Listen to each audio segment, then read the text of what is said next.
আসসালামু আলাইকুম। ক্লাস 7 আগের ক্লাসে পেজ নাম্বার 17 11 দাগের পর্যন্ত অঙ্কগুলো তোমাদের দেখানো হয়েছিল। আজকে আমরা তারপর থেকে শুরু করব, অর্থাৎ 12 দাগের অঙ্ক থেকে শুরু করব। দেখো 12 দাগের অঙ্কটা কি বলেছে, দেখো বলেছে শিবাজি সংঘের ক্লাবে যতজন সদস্য আছে প্রত্যেকে সদস্য সংখ্যার 5 গুণ টাকা চাঁদা দিয়েছে। তাহলে যতজন ছিল তার প্রত্যেকেই সেই তত 5 গুণ টাকা দিয়েছে, দিয়ে মোট 5,15,205 টাকা চাঁদা উঠেছে। ক্লাবের সদস্য সংখ্যা কত? দেখো আমরা এই অঙ্কটাকে একটু যদি আলাদা রকম ভাবি, ধরে নিচ্ছি ধরো 10 জন ক্লাবের সদস্য সংখ্যা, 10 জন ক্লাবের সদস্য সংখ্যা, তাহলে প্রত্যেকে চাঁদা দেবে কত টাকা? না, সদস্য সংখ্যার 5 গুণ সমান 50 টাকা। ঠিক আছে, তাহলে এখানে 10 জন ছিল, আমরা ধরে নিচ্ছি 10 জন, তাহলে এক একজনে 5 টাকা করে চাঁদা দিচ্ছি, তাহলে 10 জনে প্রত্যেকে এই টাকাটা দিচ্ছি, প্রত্যেককে চাঁদা দিচ্ছি, এটা প্রত্যেককে চাঁদা দেবে। তাহলে 10 জনে প্রত্যেকে চাঁদা দেবে 50 টাকা করে।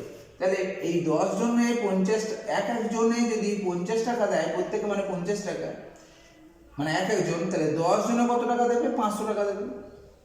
তাহলে এই 500 টাকা হচ্ছে মোট চাঁদাটা। ঠিক আছে, এখন সদস্য সংখ্যা বার করতে গেলে কি করতে হবে? সদস্য সংখ্যা যদি আমরা বার করতে চাই, তাহলে এই সংখ্যাটা, এই যে টাকাটা এসেছে, এই টাকাটা প্রত্যেকে 5 গুণ করে টাকা দেওয়ার পরে এই টাকাটা হয়েছে।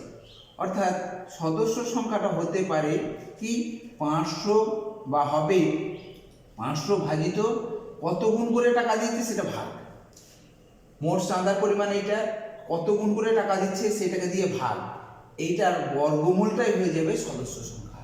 অর্থাৎ দেখো 500কে যদি 5 দিয়ে ভাগ করো তাহলে হবে 100, আর 100-র বর্গমূল আমরা জানি 10। দেখো আমরা অনায়াসই এই 10 জন হিসাবটা বার করতে পারছি।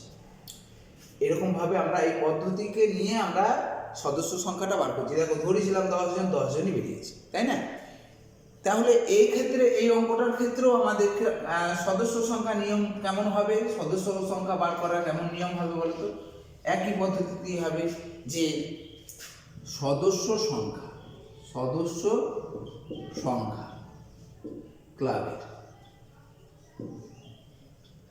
ক্লাবের সদস্য সংখ্যা সমান বর্গমূল চিহ্ন দেবে। মোট চাঁদা উঠলো কত? 5,15,205 টাকা। এটা মোট চাঁদা। কত গুণ করে চাঁদা দিয়েছে? 5 গুণ করে, সেই জন্য 5 দিয়ে ভাগ। যত গুণ করে টাকা দিয়ে মোট চাঁদাটা হয়েছে সেটাকে দিয়ে ভাগ করলে আমরা এখানে চাঁদার পরিমাণটা আমরা পেয়ে যাব। ঠিক আছে, মানে সদস্য সংখ্যার বর্গটা পেয়ে যাব। এখন এটাকে যদি 5 দিয়ে ভাগ করা হয়, দেখো এখানেই মনে মনে ভাগ করে নাও, 5 একে 5। দেখো 1 5-এর থেকে ছোট, সেই জন্য 0 নিয়ে 15, 5 3 15। আবার 2 নেমে এসে যায় না বলে আবার 0 হবে, তাহলে 20, 5 4 20, আর 5 একে 5। অর্থাৎ ভাগফলটা হলো 1 0 3 0 4 1। তোমরা পাশে ভাগ করে নিতে পারো। এখন এর বর্গমূলটা আমাকে নির্ণয় করতে হবে। এর বর্গমূলটাই হচ্ছে সদস্য সংখ্যা, তাই না? তাহলে আমাদের দেখো বর্গমূল আমরা শিখেছি 1 0 3 0 4 1। এর বর্গমূল আমরা শিখেছি, আগেই শিখেছি এগুলো। আমরা লাস্টে থেকে দুটো করে মাথায় দাগ দেবো সংখ্যাগুলো। এখন 10, কোন 10-এর কাছাকাছি পূর্ণবর্গ সংখ্যা কে আছে? 9 আছে। এবং এর ছোট পূর্ণবর্গ সংখ্যাটা 16 আছে একটা, আর 9 আছে একটা। তাহলে এর থেকে ছোটটা আমাকে এখানে বসাতে হবে 3। তাহলে 3 3 9, 3 9, বিয়োগ করো 1। এই যে মাথায় দুটো দাগ আছে, মানে দুজনেই নামবে, দুজন নামিয়ে দিলাম। এরপর যে কাজটা হলো সেটা হচ্ছে এইটা ডবল করতে হবে এখানে। 3-এর ডবল কত? 3 2 6। 3কে 2 দিয়ে গুণ, ডবল মানে 2 দিয়ে গুণ 6। দেখো এখানে 6 আছে, এখানে 13 আছে, 6 2 12, তাহলে 2 বাজাবে, এখানে 2 দেবে, এখানে 2 দেবে। এই 2 আর এই 2 গুণ করে 2 2 4, আর 6 2 12। ঠিক আছে, 4 আর 5 10, 6 10, 4। দেখো আবার এই যে সংখ্যাটা আছে এই টোটাল দুটো সংখ্যার এবার এইখানে আবার ডবল হবে, 8 ডবল অর্থাৎ 32 ডবল কত 64। দেখো এখানে 6 এখানে 6 ধরো, তাহলে 6 একে 6, তাহলে একবার মিলে যাচ্ছে, দুবার যাবে না, তাহলে একবার যাবে 1। আর আমরা জানি যে শেষ অঙ্কে 1 থাকলে অবশ্যই একবার যাবে, না হলে 9 বার যাবে, তাহলে এখানে তো 9 বার যাওয়ার প্রশ্নই নেই, একবারে যাবে। তাহলে 1 একে 1, 1 4 4, 1 6 6, এটা তাহলে বর্গমূল কোনটা হলো 321। অতএব ক্লাবের সদস্য সংখ্যা ছিল, ক্লাবে সদস্য সংখ্যা ছিল কত 321 জন। ঠিক আছে, বুঝতে পেরেছো অঙ্কটা? এবার দেখো 13 দাগের অঙ্কটা দেখো।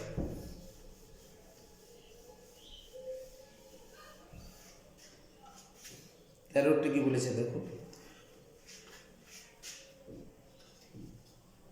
বলা হয়েছে দার্জিলিং এর এক বাগানের মালিক মোট 1080টি কমলালেবু পেরেছে।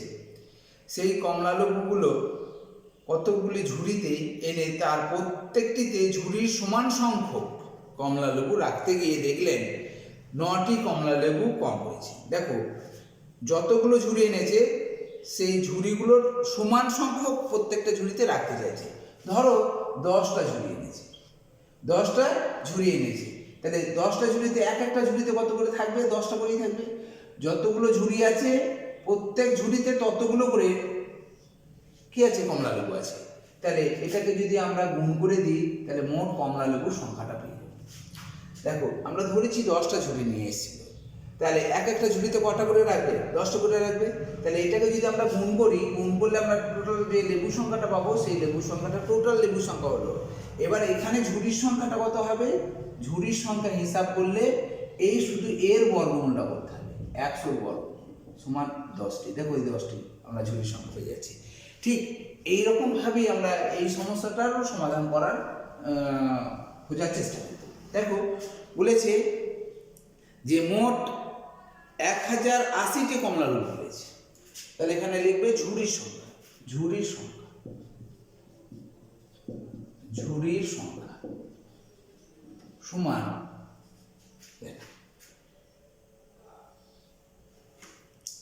1080।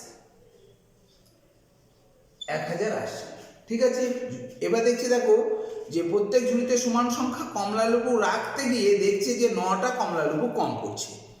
তাহলে 9টা কমলালেবু কম পড়ছে, ঝুড়িতে রাখতে গিয়ে দেখছি 9টা কমলালেবু কম পড়ছে, তাহলে আমাকে বাজার থেকে কিনে আনতে হবে আবার, বা আবার সেই বাগান থেকে তুলে আনতে হবে। তাহলে কম পড়ছে মানে এখানে যোগ করতে হচ্ছে, তার মানে আমাকে আরও 9টা আনতে হলে, যদি আনতে পারতাম তাহলে প্রত্যেকটা ঝুড়িতে আমরা সমান সংখ্যক করেই কমলালেবু রাখতে পারতাম, তাই না? তাহলে দেখো ঝুড়ির সংখ্যা করার সময় আমার কি হলো না 1080টা আমরা পেরেছিলাম কমলালেবু পেরেছি, ঝুড়িতে প্রত্যেকটা ঝুড়িতে আমরা রাখতে রাখতে রাখতে রাখতে শেষ বেলাতে 9টা কম পড়ছে। তাহলে শেষ ঝুড়িতে আমাকে আরও 9টা আনতে হবে, বাগান থেকে তুলে আনতে হবে, তবেই সেই ঝুড়িটা পূর্ণ হবে সমান সংখ্যক দিয়ে। সেই জন্য আনতে হচ্ছে মানে কম পড়ছে মানে তোমাকে আরও নিয়ে আসতে হবে, তাহলে সেই জন্য যোগ হচ্ছে। ধরো এরকম ঘটনা তো হতে পারতো, স্যার আনলাম আমরা যে এনে দেখছি যে 9টা আমরা আর রাখতে পারছি না, পরে ঝুড়িতে রাখতে যেতে হচ্ছে, তাই না? সেই জন্য তখন যদি দেখো যে বেশি হয়ে যাচ্ছে, আমরা যে কমলালেবু এগুলো এনেছি সেই আনা কমলালেবুগুলো ঝুড়িতে প্রত্যেকটা ঝুড়িতে সমান সংখ্যক রাখতে রাখতে শেষ বেলায় বেশি হয়ে যাচ্ছে, তাহলে সেটা বাদ দিয়ে দেবো, এই কোটা বেশি হয়ে যাচ্ছে, তাই না? তাহলে সেই জন্য আমরা যে কম পড়ছে তার মানে আমাকে এই 9টা নিয়ে আসলে তবেই আমরা সমান সংখ্যক ঝুড়িতে সমান সংখ্যক আমরা কি করতে পারবো কমলালেবু রাখতে পারবো। এখন এইটার সঙ্গে এটা যোগ করলে কত হবে দেখো তো, 1089। তাহলে 1089 এর আমাকে বর্গমূল করতে হবে, 1089 এর বর্গমূল।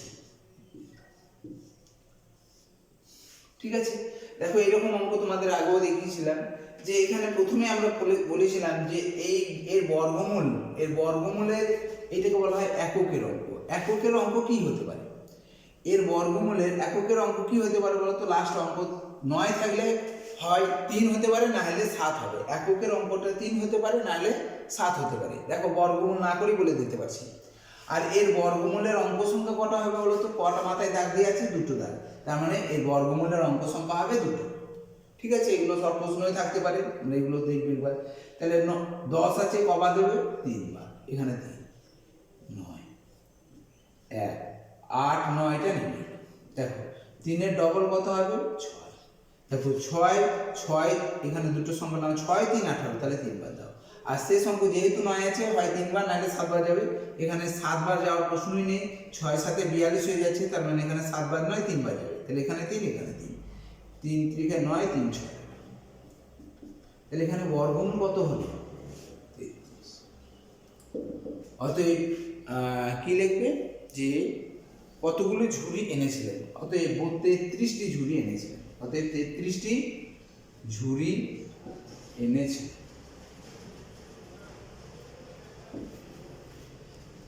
ঠিক আছে,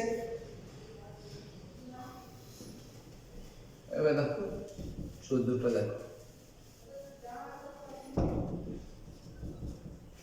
14টা কি বলেছে দেখো।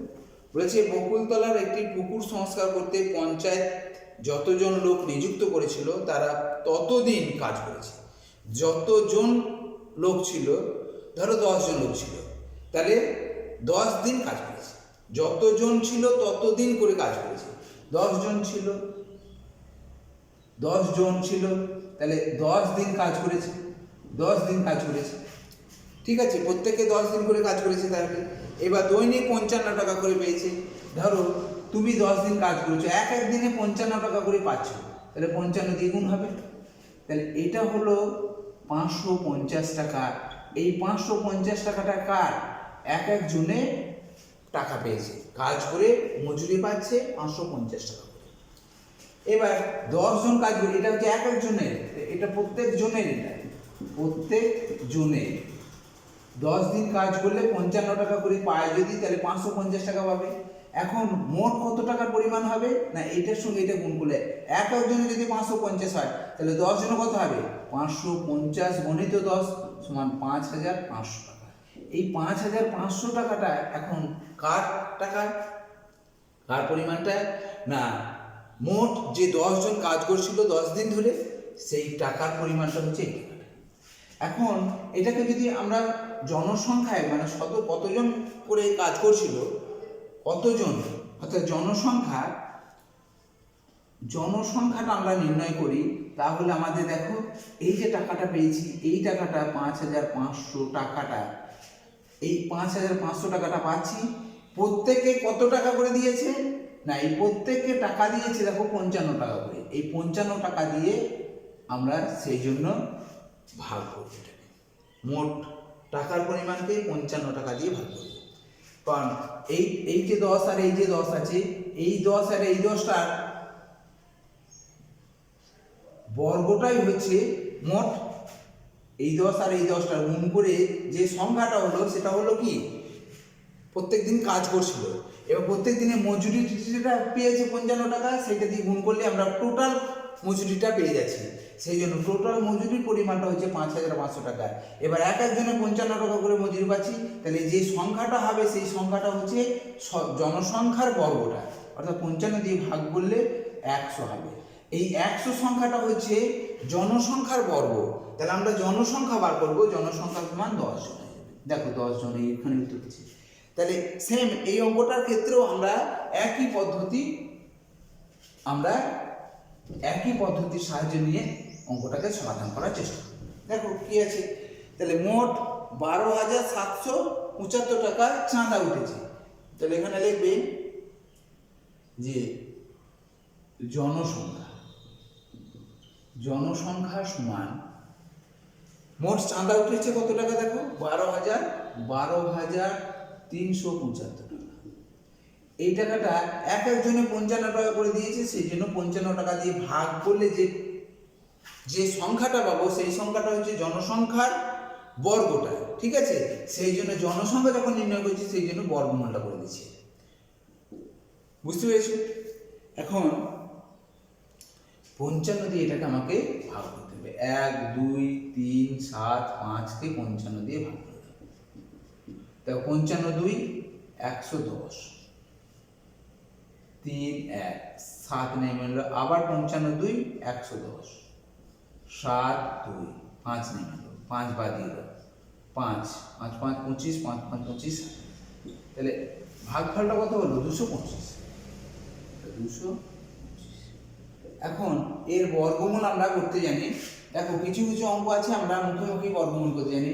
15 বর্গ 225, তাহলে এখানে একবারে 15 লিখে দেবো। ঠিক আছে, তাহলে জনসংখ্যা এখানে লিখতে হবে যে তবে কতজন লোক কাজ করেছে। অতএব 15 জন লোক কাজ করেছে। ঠিক আছে,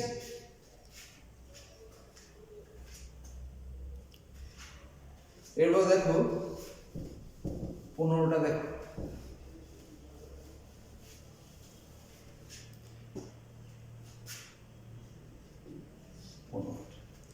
দেখো বলেছে 4 অঙ্কের কোন বৃহত্তম পূর্ণবর্গ সংখ্যা। এখন বৃহত্তম সংখ্যা আর বৃহত্তম পূর্ণবর্গ সংখ্যা কিন্তু আলাদা। 4 অঙ্কের বৃহত্তম সংখ্যা বললে 4টে 9 লিখবো, তাই না?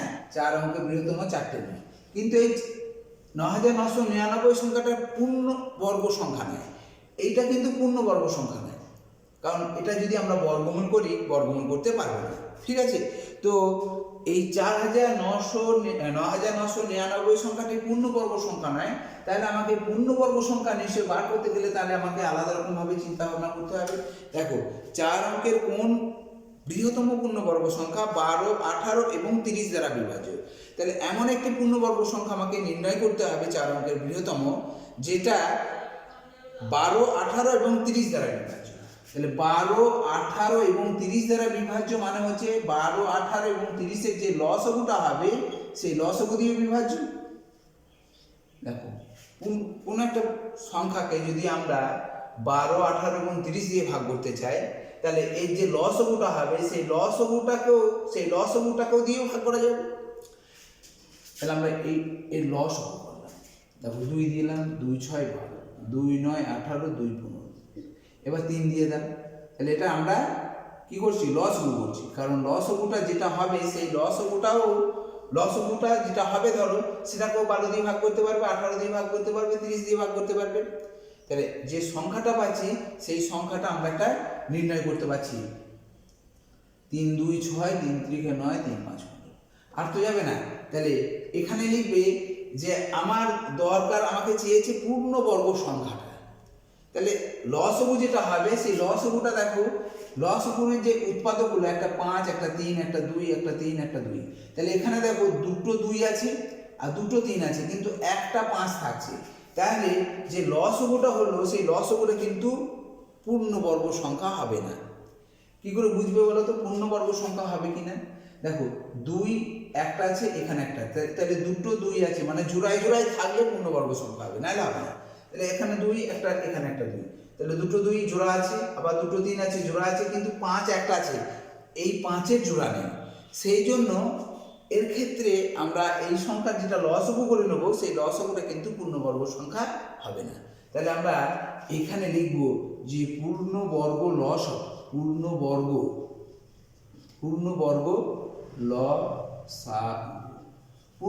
লসগু মানে কি না, এটা যা আছে সেটা লিখতে হবে। কত? 2 গণিত 3 গণিত 2 গণিত 3 গণিত 5 গণিত, এই জায়গায় আমাকে আরেকটা 5 গুণ করতে হবে, তবেই পূর্ণবর্গ লসগু হবে। দেখো এইটা হচ্ছে লসগু, এইটা হবে গুণ করলে লসগু হবে, কিন্তু সেই লসগুটা পূর্ণবর্গ নয়, কারণ একটা 5 আছে। তাহলে আমাকে আর একটা 5 দিয়ে যদি আমি গুণ করে নিই, তাহলে যে লসগুটা হবে তাকে যদি 5 দিয়ে গুণ করে নিই, তাহলে সেই যে সংখ্যাটা হবে সেটা হবে পূর্ণবর্গ লসগু। তাহলে দেখো 2 3 6 6 2 12 12 3 36 36 5 180, 180-কে 5 দিয়ে গুণ করলে 900। এই যে 900 সংখ্যাটা দেখো পূর্ণবর্গ সংখ্যা, কারণ 900-র বর্গমূল আমরা জানি 30। তাহলে সেই জন্য আমরা পূর্ণবর্গ লসগু লিখে নেব। ঠিক আছে, তাহলে পূর্ণবর্গ লসগুলো হচ্ছে 900। এই 900 সংখ্যাটাকে কিন্তু এখন 12 দিয়ে ভাগ করতে পারবে, 18 দিয়ে ভাগ করতে পারবে এবং 30 দিয়ে ভাগ করতে পারবে। তাহলে আমরা পূর্ণবর্গ সংখ্যাটা আমরা একটা নির্ণয় করতে পারলাম। এখন প্রশ্ন হচ্ছে যে 4 অঙ্কের বৃহত্তম পূর্ণবর্গ সংখ্যা, 4 অঙ্কের বৃহত্তম পূর্ণবর্গ সংখ্যা, এটা কয় অঙ্কের সংখ্যা? এটা কয় অঙ্কের সংখ্যা? 1 2 3, 3 অঙ্কের সংখ্যা, 3 অঙ্কের পূর্ণবর্গ সংখ্যা, তাই না? পূর্ণবর্গ সংখ্যা এটা। তা আমাকে চেয়েছে 4 অঙ্কের বৃহত্তম পূর্ণবর্গ সংখ্যা, এটা তো 3 অঙ্কের হলো।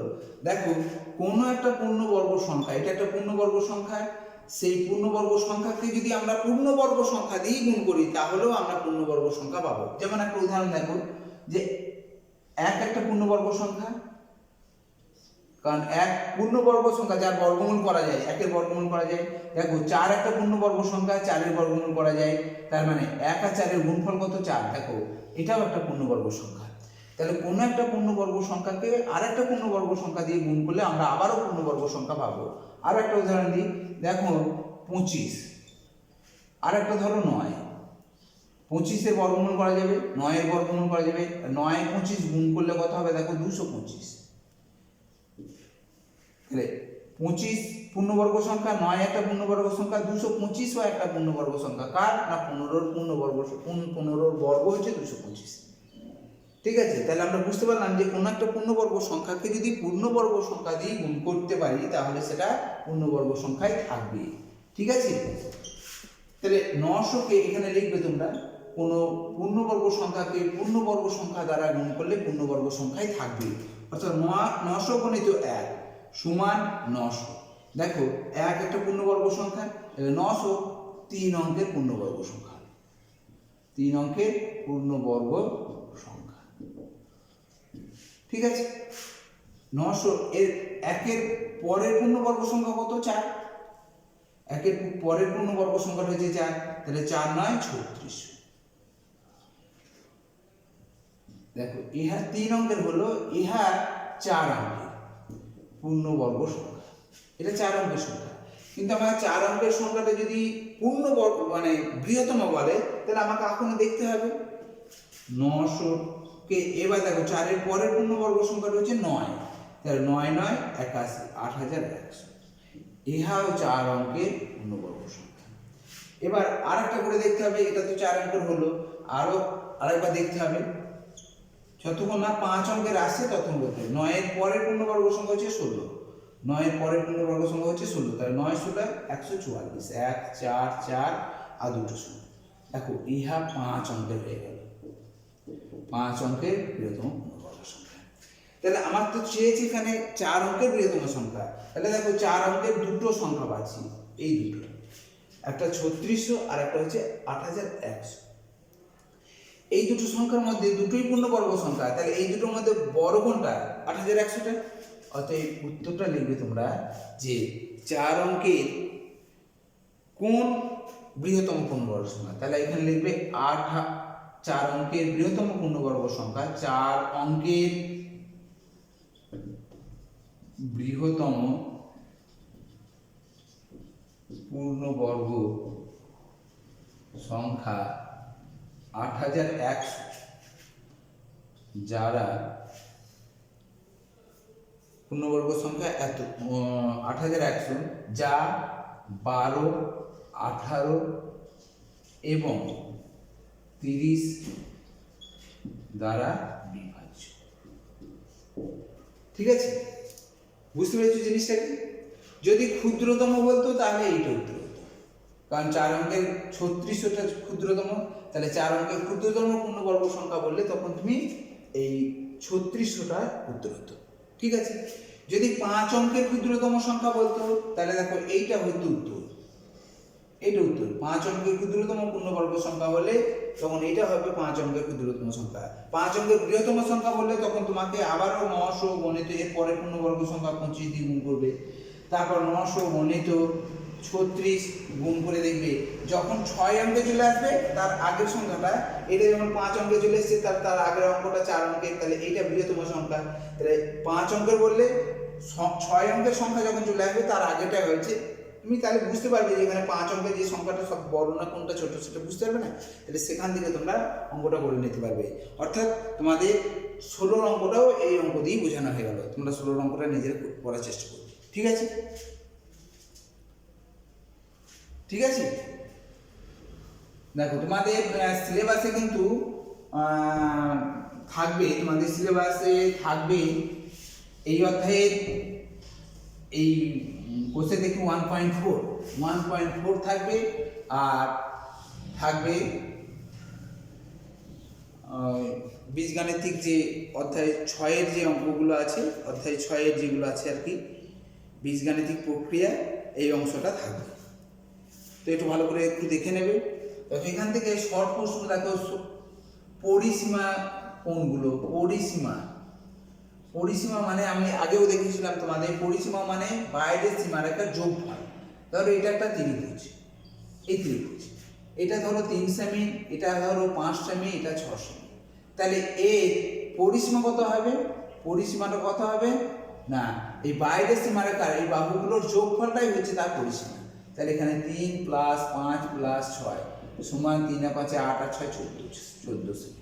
একক সেমি থাকলে, এগুলো যদি সব সেমি থাকে তাহলে এককটা সেমি লিখবে, ঠিক আছে? তাহলে পরিসীমা হবে 14 সেমি। ধরো এইরকম একটা চতুর্ভুজ আছে, এরকম চতুর্ভুজ আছে, এটা ধরো 4 সেমি, এটা 5 সেমি, এটা 6 সেমি, এটা 7 সেমি। তাহলে এই চতুর্ভুজটা পরিসীমা কেমন হবে না, বাইরের সীমারেখাগুলো যোগ করতে পারবে না, 4 আর 6 10, 10 আর 5 15, 22 সেন্টিমিটার, ঠিক আছে? যদি এখানে এইটা যদি দৈর্ঘ্যটা এরকম ভাবে দেওয়া থাকে, এটা ধরো 6 সেমি, এটা ধরো 6 সেমি, তখন নাম এ বি সি ডি যদি দেওয়া থাকে, যদি বলে এ বি সি ত্রিভুজের পরিসীমা, তখন ত্রিভুজ এ বি সি এর পরিসীমা। দেখো এ বি সি ত্রিভুজের পরিসীমা 3টে বাহু যোগ করে দেবে, 4 আর 6 10, 10 আর 7 4 আর 6 10 আর 7 17 সেন্টিমিটার, ঠিক আছে? যদি এ ডি সি ত্রিভুজের পরিসীমা বলে, তাহলে এ ডি ডি সি আর এ সি এই 3টে বাহুর যোগফলটা করে দেবে, তাহলেই পরিসীমা পেয়ে যাবে, ঠিক আছে? এবার দেখো, তাহলে এগুলো হচ্ছে পরিসীমা সংক্রান্ত কিছু সমস্যা, এগুলো তোমরা একটু নিজেরা করে নেবে, এরকম ধরনের অঙ্ক। তারপরে তোমাদের বলেছিলাম, দেখবে যে কোনো বর্গমূল অঙ্ক সংখ্যা, ধরো 4225 আছে, এর বর্গমূলে এখানে কটা অঙ্কের সংখ্যা হবে? বর্গমূলের অঙ্ক সংখ্যা কত? কিছু অঙ্ক করা দরকার নেই, জাস্ট শুধু এখান থেকে দাগ দিয়ে নেবে। দেখো লাস্টের দিকে দুটো করে দাগ দেবে, এখানে দুটো দাগ, কটা মাথায় দাগ দিলে? কটা মাথায় দাগ দিলাম? দুটো দাগ। তাহলে এখানে বর্গমূলের, এখানে লিখবে বর্গমূলের অঙ্ক সংখ্যা হবে 2টি, ঠিক আছে? অর্থাৎ বর্গমূলের অঙ্ক সংখ্যা 2টি মানে 2 অঙ্কের সংখ্যা হবে, বর্গমূলটা 2 অঙ্কের সংখ্যা হবে, ঠিক আছে? বর্গমূলের অঙ্ক সংখ্যা 2টি মানে হচ্ছে অর্থাৎ 2 অঙ্কের সংখ্যা, অর্থাৎ 2 অঙ্কের সংখ্যা, ঠিক আছে? দুটো বর্গমূলের অঙ্ক সংখ্যা হতে পারে। এবার এই বর্গমূলের এই অঙ্কটার উপর নির্ভর করে বিচার করতে হবে যে একক অঙ্কটা কি হতে পারে। এখানে দেখো 5 আছে, 5 থাকলে 5 আর লাস্ট অঙ্কটা 5 থাকলে 5 অবশ্যই হবে, ঠিক আছে? এখন এই সংখ্যাটা 5 আছে, এর সঙ্গে কত যোগ করলে 10 হবে? 5-এর সঙ্গে 5 যোগ করলে 10, অর্থাৎ এককের অঙ্কটি, এক্ষেত্রে এককের অঙ্কটি 5ই হবে। বুঝতে পেরেছো কি বললাম? এক্ষেত্রে এককের অঙ্কটি এখানে কি আছে, এখানে এইটার উপর নির্ভর করে এককের অঙ্কটি হবে। তার জন্য আমাকে এই সূত্রগুলো মনে রাখতে হবে। 1 এর বর্গ কত? 1, 2 এর বর্গ তোমাদের এগুলো দেখিয়েছি, 3 এর বর্গ 9, 4 এর বর্গ 16, 5 এর বর্গ 25, 6 এর বর্গ 36, 7 এর বর্গ 49, 8 এর বর্গ 64 আর 9 এর বর্গ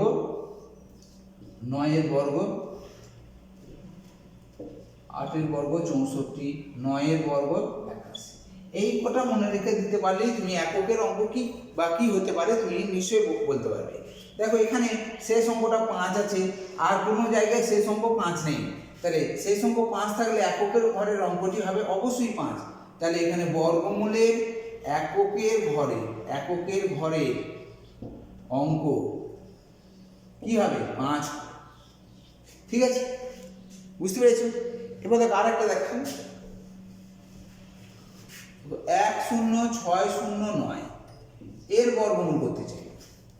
106009, তাহলে শেষ দিক থেকে আমাকে দুটো করে দাগ দিতে হবে। শেষ দেখো শেষে লাস্টে একটা থেকে যাচ্ছে, তার মাথাতেও দাগ দেবে। তাহলে মোট কটা দাগ হলো বলো তো?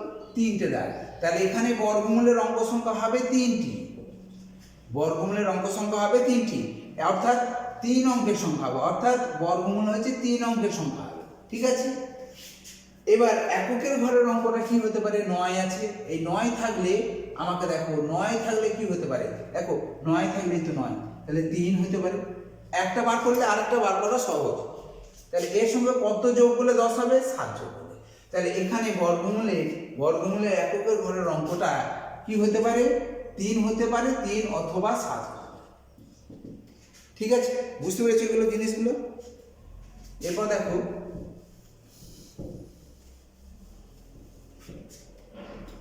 এখানে ধরো 6 স্কোয়ার প্লাস 8 স্কোয়ার আছে। 6 স্কোয়ার প্লাস 8 স্কোয়ারের বর্গমূল কত? 6 স্কোয়ার প্লাস 8 স্কোয়ারের বর্গমূল, এই তো বর্গমূলের চিহ্নটা। এখানে যখন যোগ থাকবে তখন কিন্তু নিয়মটা আলাদা। দেখো 6 স্কোয়ার প্লাস 8 স্কোয়ার মানে 6 স্কোয়ার যোগ 36 হবে, 8 স্কোয়ারটা 64 হবে। যদি যোগ ফলটা করবে, যোগ করে 100 হলো, 100 বর্গমূল হবে 10। ঠিক আছে, একই রকম ভাবে আমাদের যদি একটা গুণ থাকতো 6 স্কোয়ার গণিত 8 স্কোয়ার, তার বর্গমূল করার নিয়ম আরো সহজ, তার বর্গমূল নির্ণয় করা আরো সহজ যদি গুণ থাকে।